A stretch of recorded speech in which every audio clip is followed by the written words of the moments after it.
दोस्तों, मानसून अर्थात वर्षा ऋतु का आगमन होने जा रहा है। सामान्यतया मानसून हमारे देश में 2 से 3 महीने तक सक्रिय रहता है। ये जून महीने के दूसरे सप्ताह से शुरू होकर जुलाई पूरे महीने, अगस्त पूरे महीने और सितंबर महीने के कुछ दिनों तक चलता रहता है। इस पीरियड में देश के अलग अलग हिस्सों में हल्की से लेकर के भारी बारिश होती है। किसान और बागवानी करने वाले लोगों को इस मौसम का बड़ी बेसब्री से इंतज़ार रहता है, क्योंकि इन दिनों क्लाइमेट बहुत अच्छा रहता है। टेम्परेचर, ह्यूमिडिटी और मॉइस्चर दोनों ये तीनों चीज़ पौधों को ग्रो करने के लिए एकदम परफेक्ट रहते हैं और सभी तरह के पौधों को ये मौसम सूट करता है। इस वर्ष का मानसून भी जून महीने में शुरू होने जा रहा है, तो एज ए गार्डनर हमें कुछ तैयारी करने की ज़रूरत होती है।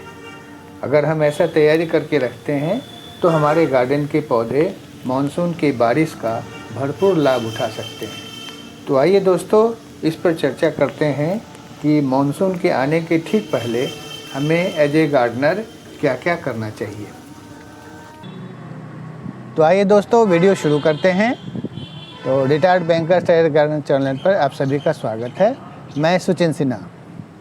तो दोस्तों, आज हम इस बात पे चर्चा करने के लिए बैठे हैं कि मानसून शुरू होने से पहले एज ए गार्डनर हमको क्या तैयारी करनी चाहिए। तो इसमें सबसे पहला काम हमें ये करना चाहिए कि अपने ग्रो बैग या गमले की मिट्टी को अच्छे से देखना चाहिए, क्योंकि गर्मी बहुत ज़्यादा पड़ने के कारण जो हमारे ग्रो बैग या गमले के पौधे रहते हैं वो उसका मिट्टी बहुत कड़ा हो गया रहता है, बहुत सख्त हो गया रहता है।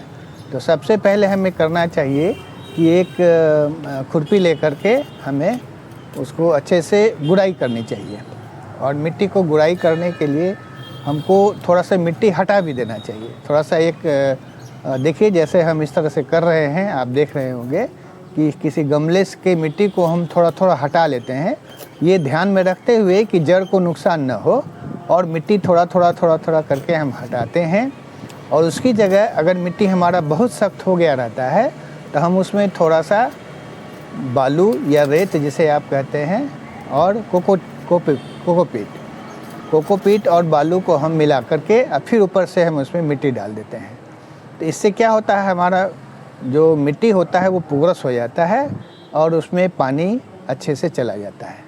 तो पहला काम हमें मानसून से पहले ये करना चाहिए। इसके बाद दूसरा स्टेज में हमें ये करने की ज़रूरत होती है कि हम अपने गार्डन के पौधे को सबको अच्छे से हमें देखना चाहिए कि कौन सा पौधा हमारा सूख रहा है, कौन सा ऐसा पौधा है जो आजकल फ्रूटिंग नहीं कर रहा है।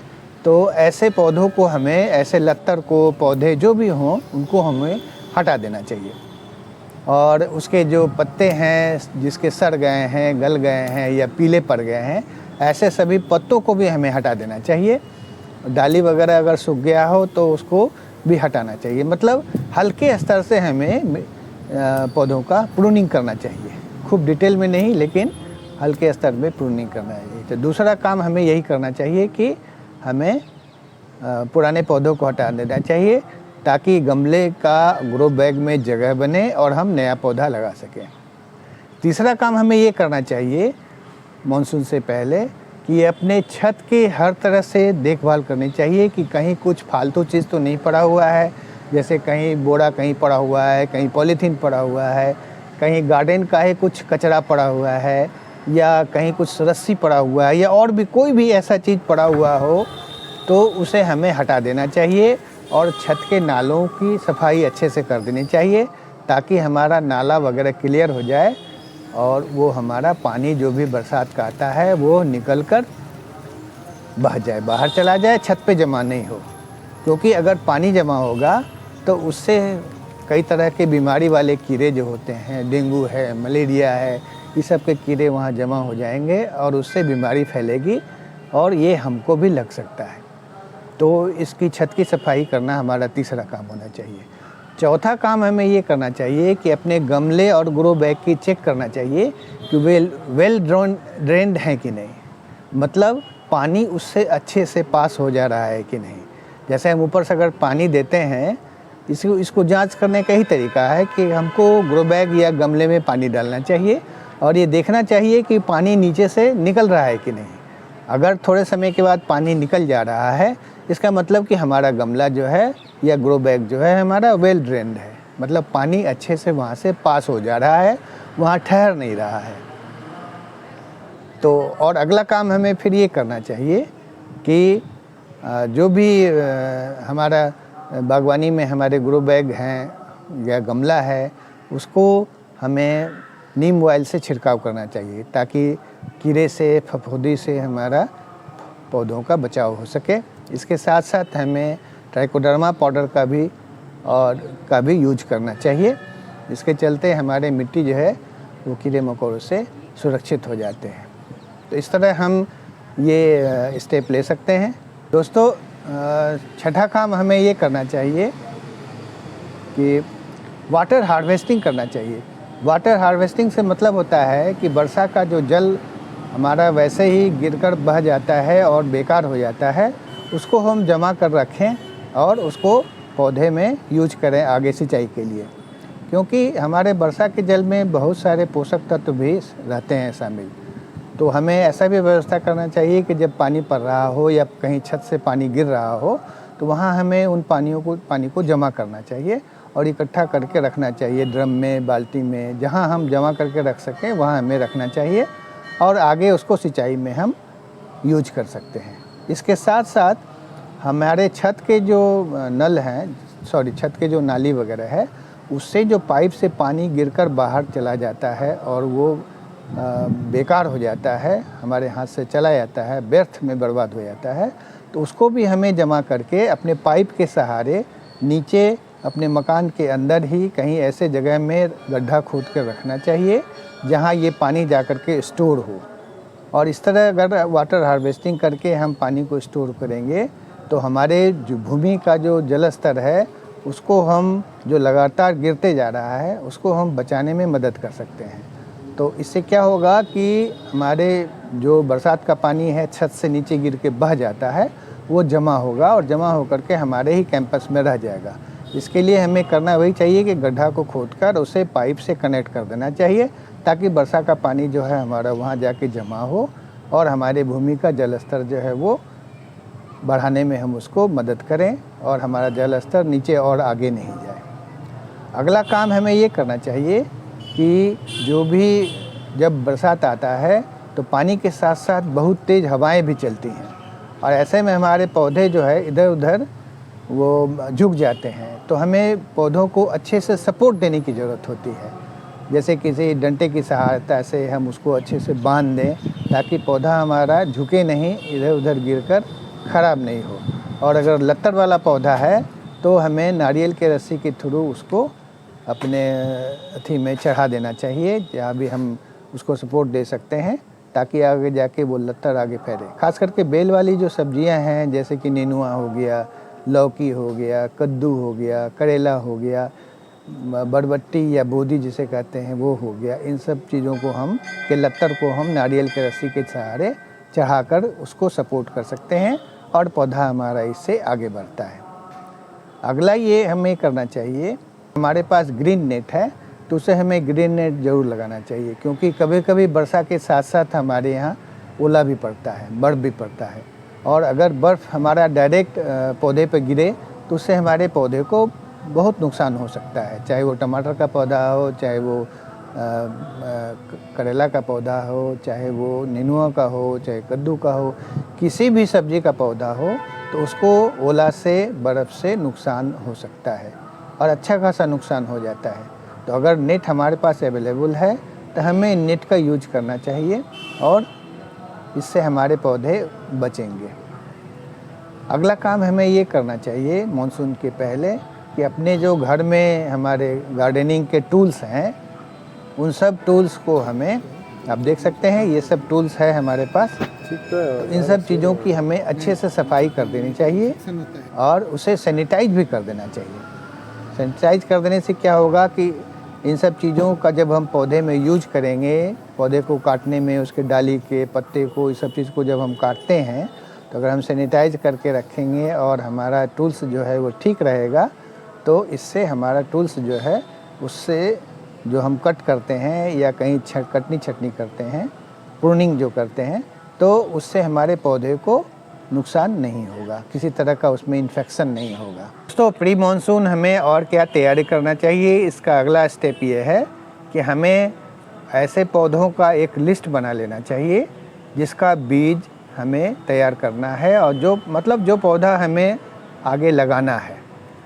तो जैसे कि मान लीजिए कि हमें करेला लगाना है, कि बोदी लगाना है, कि नेनुआ लगाना है, कि लौकी लगाना है, टमाटर लगाना है, हरी मिर्च लगाना है, बैगन लगाना है, तो जो भी पौधा हमें लगाना है उस पौधे का एक हमें लिस्ट बना लेना चाहिए और अकॉर्डिंगली हमें उसके तैयारी करनी चाहिए। जैसे जो बीज ऐसा है पौधा जो डायरेक्ट हमें गमला या ग्रो बैग में लगाकर उगा सकते हैं, या ऐसा पौधा जिसे हमें पहले छोटा पौधा तैयार करना होगा, बाद में उसको ट्रांसफ़र करना होगा, तो ऐसा लिस्ट बना लेना चाहिए ताकि उसी के अनुसार हम अपने ग्रो बैग को भी तैयार कर सकें और उसके अनुसार हमारा क्या होगा कि सब पौधा सब अच्छे से तैयार होगा, उगेगा।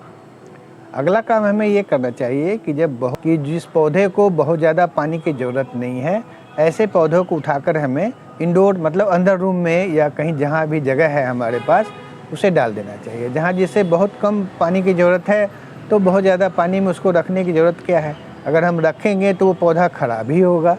तो इसलिए ऐसे पौधों को हमें उठाकर और अंदर रूम में डाल देना चाहिए, इंडोर डाल देना चाहिए। तो इससे हम अपने पौधों को बचाव कर सकते हैं। दोस्तों, मानसून के समय में जब लगातार वर्षा होते रहती है तब बहुत तरह के अनावश्यक पौधे भी हमारे ग्रो बैग में और गमले में जमा हो जाते हैं। जैसे घास हो गया या और भी बहुत कई तरह का पौधा, जंगली पौधा जो कि हमारे ग्रो बैग के मिट्टी का न्यूट्रिशन लेता है अननेसेसरी। तो ऐसे पौधों को हमें हटा देने की ज़रूरत होती है। जैसे ही जहाँ भी दिखे वो उसे तुरंत वहाँ से हटा देना चाहिए। पता नहीं ये कैसे निकल जाते हैं, क्योंकि हम लोग इसके लिए कभी प्रयास करते नहीं हैं, लेकिन वो निकल जाता है और निकल जाता है तो इतना तेज़ी से बढ़ता है कि जिसे हम उगाना चाहते हैं वो पौधा पीछे रह जाता है और ये पौधा जिसको हम नहीं उगाना चाहते हैं वो आगे बढ़ के ज़्यादा बड़े रूप में फैल जाता है। तो जैसे ही ये दिखे हमें उसे तुरंत हटा देने की ज़रूरत है। इसके साथ साथ प्री मानसून के समय में हमें ये भी ध्यान देना चाहिए मौसम के बीच में कि जब पौधा जो है वो हमारी तरह पौधे में जीवन भी होता है। जैसे वो सांस लेता है, जैसे वो ग्रो करता है, उसमें फल फूल लगते हैं। तो पौधे में हमारे इंसान की तरह ही जैसे हम इंसानों में जीवन है वैसे ही पौधे में भी जीवन होता है। लेकिन एक कमी हमारे पौधों में होती है जो हम इंसानों के पास है, वो है बोलना, मतलब आवाज़, जवाब देना। पौधे बोल नहीं सकते हैं। तो पौधे में जो भी कठिनाई होती है या जो तकलीफ़ उसके अंदर होता है तो वो पौधा खुद से बोल नहीं सकता है।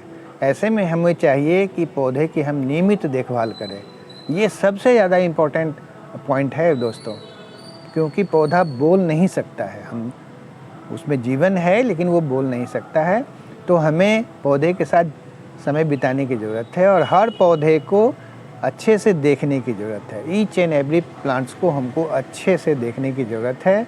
उसके पत्तों को देखने की ज़रूरत है कि कहीं कीड़ा तो नहीं लग रहा है, कहीं कोई पौधा का जो पत्ता है वो सड़ तो नहीं रहा है, कहीं और किसी तरह कोई परेशानी तो उसमें नहीं है, कहीं ऐसा तो नहीं कि उसका जड़ दिख रहा है। क्योंकि जब हम ध्यान से गौर से पौधे को देखेंगे तो उसका जो तकलीफ़ है हमें दिख जाएगा। और वो भी जब हम रेगुलर देखेंगे तब, अगर हम ध्यान से नहीं देखेंगे, रेगुलर नहीं देखेंगे तो पौधे को क्या तकलीफ़ हो रही है वो हमारे समझ में बिल्कुल नहीं आएगा। तो ये सबसे इम्पॉर्टेंट पॉइंट है दोस्तों कि हमें पौधे की अच्छे से देखभाल करने के लिए उसको खूब अच्छे से देखने की ज़रूरत है। उलट पुलट कर, ख़ास करके कोई भी कीड़ा का जो इफ़ेक्ट होता है वो उल्टे साइड पत्ते का जो उल्टा साइड होता है, जैसे सीधा साइड है तो ऐसे उल्टा साइड जो है इसमें कीड़े लगते हैं सबसे पहले।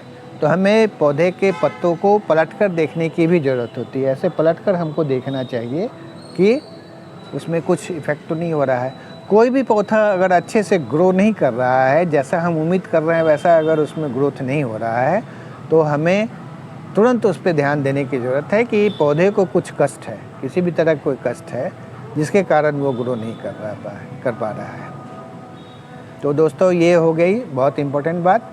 इसके साथ साथ हमें समय समय पर थोड़े थोड़े ज़्यादा गैप में, बहुत फ्रिक्वेंटली नहीं लेकिन थोड़े थोड़े गैप में हमें उसमें फर्टिलाइज़र वगैरह देते रहना चाहिए, क्योंकि ये सबसे हेल्दी सीज़न है।